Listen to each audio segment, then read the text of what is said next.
Okay, let's do this. Let's look at the resources that I use for the USMLE exams, and today we're gonna do a deep dive into how to use the first aid book.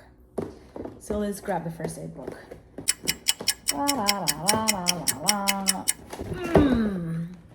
Here we go. First thing is try to get the most updated version of the first aid book. It's fine if it's a 1, 2, or 3 years behind. Quite honestly, when I was studying, a year and a half went by. And then I tried to check the newer version, and honestly, there wasn't that much difference.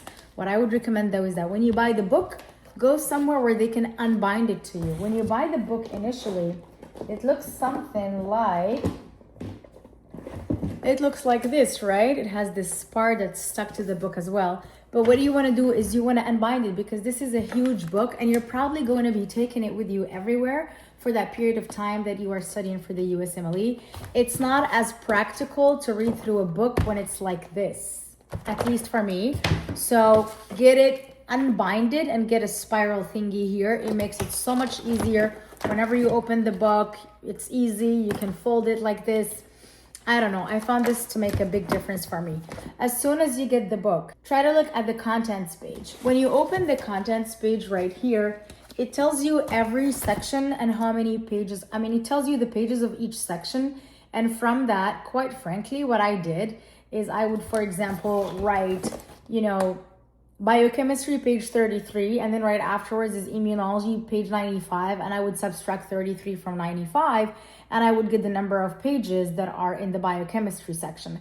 And for me, it was very important to write the numbers of the pages of each section, because I just wanted to have a target of pages that I read every day and every week and every month. And so that kept me on the move regardless of how hard or easier a topic was, because one page of biochemistry you could probably do in a couple hours sometimes, when you could do, 20 pages of something else in those couple hours. So it's really different, but at least having a numerical target always helped me not procrastinate, if that makes sense. So I did this for the whole content of the book, all of it. I had the numbers of pages for each part of the book. Oh, actually, I still have the Post-its where I did the numbers of the pages. Look at this. So it says here, biochemistry, 62 pages, immunology, 28, microbiology, 82, pathology, 24. And the way my brain functions is that whenever I started to study this huge project, I had a date in mind on which I wanted to take the exam. And so between the day I started to study and the date I wanted to take the exam, there's a certain number of weeks. And so I left 4 weeks at the end for me to review everything. And so that's how I got to find a target of pages to study every month. And then from that, the target of pages to study every week. And then from that, the target of pages to study every day, knowing that I always took half a day off every week. In the midst of it, that's all I could take. And then at some points in my life, I had to take a full day off. And I'm not saying that's what you should or should not do, but that's what worked for me. Some people need 2 to 3 days off per week.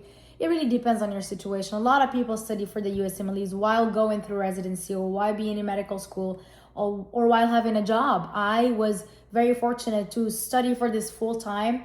And so because of the timeline that I had set for myself, I wanted to have half a day off, because I just wanted to get done with it. But in the long term, that's not very good. What I would recommend is to having a full day off if you're planning on studying this over the long term. All right, I digress. You see, at some point here, I had 10 pages per day. That was probably towards the end when I was reviewing things, because one pass is not enough for this book.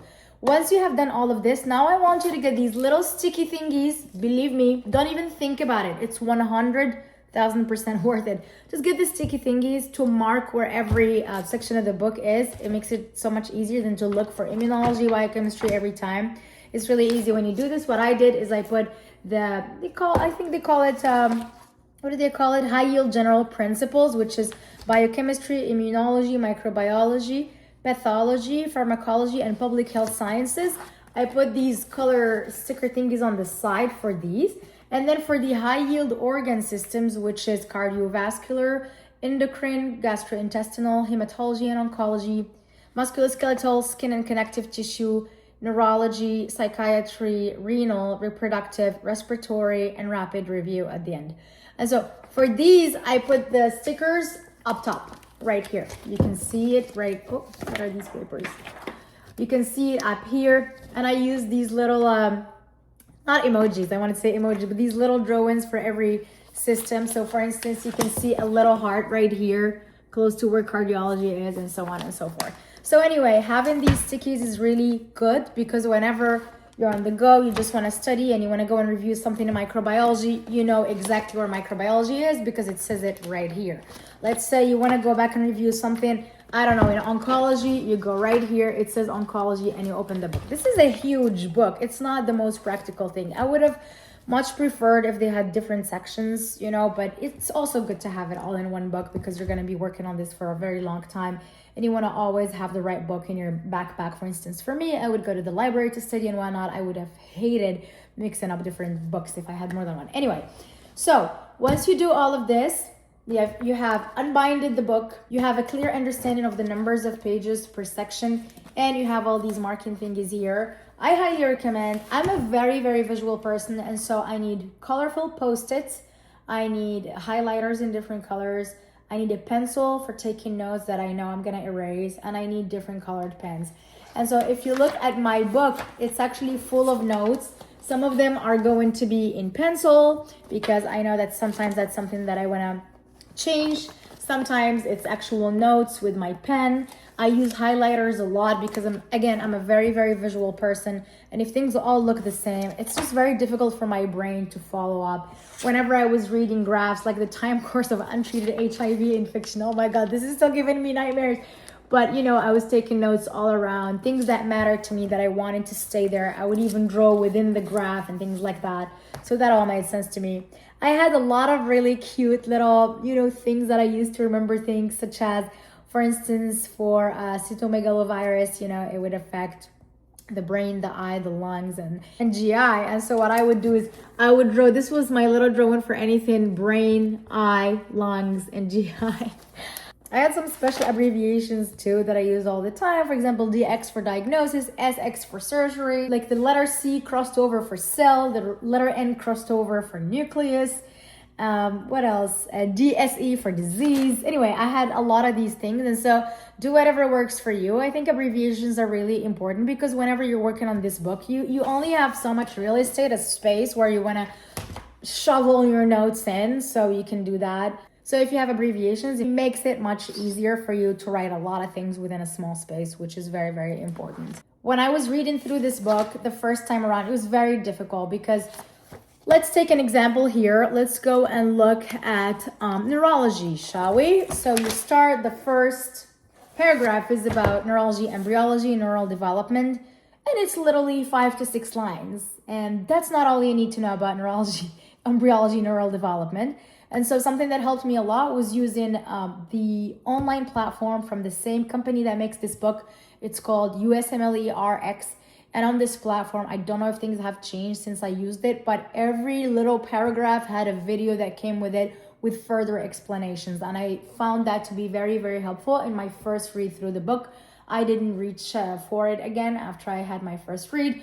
I would look at those videos, I would read the paragraph, and I would write notes. There was so much more information in those videos that I would add onto the paragraphs in the book, like you can see here. Like if I open a random page, you can see me adding a lot of notes, and that was coming from those videos on USMLE. It was also coming from my own research. I would just use PubMed sometimes, to be honest, and I would look up things, or I would look them up on Google and just find the most credible resources, the most updated medical school related, resources.